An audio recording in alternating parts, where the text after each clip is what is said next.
అసలు నువ్వు మందు బంద్ చేసినావా? నేను చెప్పినట్టు 2 పెగ్గులు తాగుతున్నావా? నువ్వు చెప్పినట్టే చేస్తున్నావు డాక్టర్. మరి నీ లివర్ ఇంకా ఎక్కువ డ్యామేజ్ అవుతుందిరా.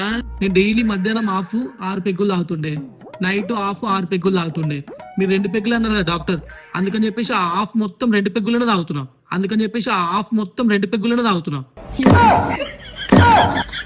2 పెగ్గులు అంటే హాఫ్ మొత్తం 2 పెగ్గులు తాగమని కాదురా. ఏడ దొరికినవరా నువ్వు నాకు. నేను ఊక అలగకు. నాకు వచ్చే పేషెంట్లు అందరూ ఒక రకమైతే నువ్వు ఒక్కను ఒక రకం ఉన్నావు. డాక్టర్ నువ్వు కూడా నాతో రావచ్చు కదా డాక్టర్ తాగడానికి. నేనే దొరికినా నీకు అంటే దోసగాలతో పోతే ఇంట్లో బాగా మొత్తుకుంటాడు డాక్టర్. అదే డాక్టర్ తో పోయినా అనుకో ఏమన్నారు, ఒక రెస్పెక్ట్ ఉంటుంది. ఒకవేళ నాకు ఫుల్ అయిపోయింది అనుకో నువ్వు